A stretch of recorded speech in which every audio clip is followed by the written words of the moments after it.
कांग्रेस नेता राहुल गांधी को रोकना बीजेपी के लिए असंभव हो गया है। राहुल ये बात तो लगातार कह रहे हैं कि बीजेपी सरकार में दलितों पर सबसे ज्यादा हमले हो रहे हैं, चाहे वो नौकरशाही में कोई दलित हो या फिर कोई आम दलित इंसान। अगर सरकार बीजेपी की है और युवक दलित है तो उसे न्याय मिलना बेहद मुश्किल है। हरियाणा में हाल ही में एक आईपीएस अधिकारी ने अपनी जान दी, कारण था उसका दलित होना। एक दलित का आईपीएस होना कई लोगों को पसंद नहीं आ रहा था, इसलिए उसका मानसिक उत्पीड़न किया जा रहा था, जिसे वो बर्दाश्त नहीं कर पाया और आखिरकार उसने अपनी जान दे दी। तो वहीं यूपी में एक दलित की जान ले ली गई। बीजेपी के बड़े नेताओं ने तो पीड़ित के हक की बात नहीं की, लेकिन कांग्रेस नेता राहुल गांधी जरूर उनके हक की आवाज उठाने के लिए आगे आए। वैसे राहुल को रोकने की कोशिश भी की गई, जैसे कि बीजेपी हर बार करती भी है, पर राहुल जैसे कि पहले भी कई बार कह चुके हैं कि वो बीजेपी की सरकारों से डरते नहीं हैं और उनके सामने झुकेंगे भी नहीं। इसलिए बीजेपी का हर पैंतरा राहुल गांधी के सामने फेल हो जाता है। राहुल गांधी पीड़ितों से मिले भी और उनके संघर्ष में पूरा साथ देने का उनको आश्वासन भी दिया, उनकी लड़ाई को आगे बढ़ाने की बात भी कही। तो आज हम अपनी स्पेशल रिपोर्ट में राहुल से घबराई बीजेपी को लेकर ही करेंगे बात, और कैसे राहुल को रोकने की कोशिश की जा रही थी, क्या क्या साजिशें बीजेपी सरकार की तरफ से की गई, किस तरह से पीड़ित परिवार पर दबाव बनाया गया, इस सब के बारे में भी देंगे जानकारी। नमस्कार, मैं हूं अंशिता। क्या राहुल गांधी से बीजेपी सरकार को डर लगता है?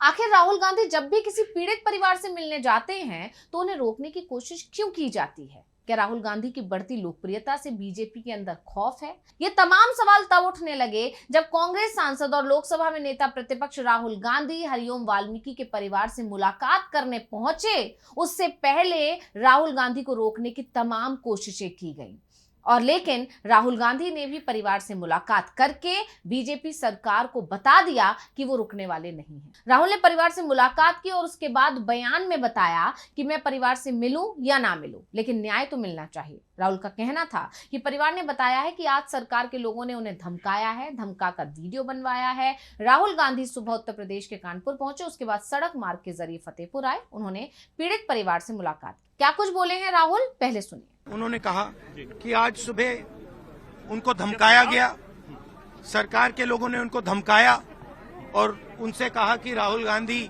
से नहीं मिलना है, आप वीडियो पे कहिए। ये उन्होंने हमें बताया है। राहुल गांधी ने साफ साफ बताया कि किस तरह से पीड़ित परिवार को धमकाया गया कि वो राहुल गांधी से ना मिले, और ये बात किसी और ने नहीं बल्कि खुद उस पीड़ित परिवार ने ही राहुल गांधी को बताई है। लेकिन इसके साथ ही राहुल गांधी ने एक बात और कह दी कि मुझसे वो लोग मिलते या ना मिलते, मुझे इससे फर्क नहीं पड़ता, लेकिन मैं ये कहना चाहूंगा कि सरकार की तरफ से उन्हें न्याय मिलना ही चाहिए, बल्कि उस परिवार के साथ अपराधियों जैसा व्यवहार जो किया जा रहा है, वो अपराधियों जैसा व्यवहार परिवार के साथ नहीं बल्कि असलियत में जो अपराधी हैं उनके साथ होना चाहिए। क्या कुछ बोले राहुल, सुनिए।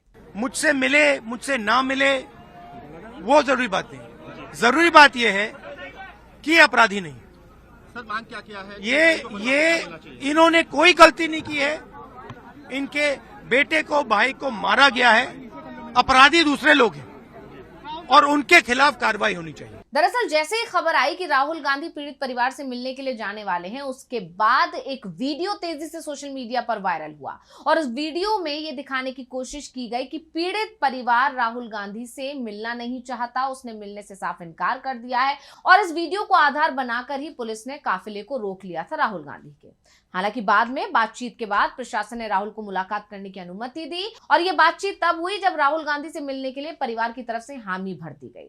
राहुल ने परिवार से पूरे घटनाक्रम की जानकारी ली, और इससे पहले परिवार का कहना था कि वो सरकार से संतुष्ट हैं और किसी तरह की राजनीति नहीं चाहते, और ये वीडियो तेजी से वायरल हो रहा था। लेकिन बाद में बड़ा खुलासा करते हुए परिवार ने ही राहुल गांधी को बता दिया कि वो ऐसा कहना नहीं चाहते थे, बल्कि उनसे कहलवाया गया है। सरकार के दबाव में उनको ये कहना पड़ा, जबकि वो राहुल गांधी से मिलना चाहते थे। इसके साथ ही कांग्रेस की तरफ से ये भी आरोप लगाया गया कि इस पूरे मामले पर सरकार का तो ध्यान ही नहीं था, बल्कि कांग्रेस ने ही इस मुद्दे को उठाया था। और अजय राय ने ये बाकायदा कहा कि उस व्यक्ति की जान जाने से पहले जो उसके आखिरी शब्द थे वो राहुल गांधी को ही याद कर रहा था। यानी साफ है कि राहुल गांधी पर जिस तरह से आम जनता का भरोसा बढ़ रहा है, उससे ही बीजेपी सरकार के अंदर बेचैनी है, और इसीलिए राहुल गांधी को मिलने से रोका जाता है पीड़ित परिवारों से, लेकिन राहुल गांधी ने साफ कह दिया कि मुझसे मिले मुझसे ना मिले ये जरूरी नहीं है, बल्कि जरूरी बात यह है कि ये लोग अपराधी नहीं है, इन्होंने कोई गलती नहीं है,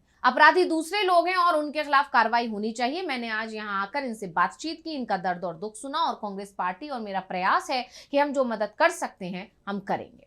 मैंने आज यहाँ आकर इनसे बातचीत की, इनका जो दर्द है, दुख है, वो सुना और हमारी पूरी कोशिश है कांग्रेस पार्टी की और मेरी कि जो भी हम इनकी मदद कर सकते हैं, सरकार में नहीं है तो ज्यादा मदद नहीं कर सकते हैं, मगर जो भी हम मदद कर सकते हैं हम मदद करेंगे। और जहां भी इस देश में दलितों पर अत्याचार होगा वहां पे कांग्रेस पार्टी मिलेगी और जहां भी हम मदद कर सकते हैं हम मदद करेंगे और न्याय के लिए लड़ेंगे। इससे पहले राहुल गांधी काफी देर तक हरिओम के घर के बाहर मौजूद रहे, वहां उन्हें परिवार से मुलाकात करने से रोका गया।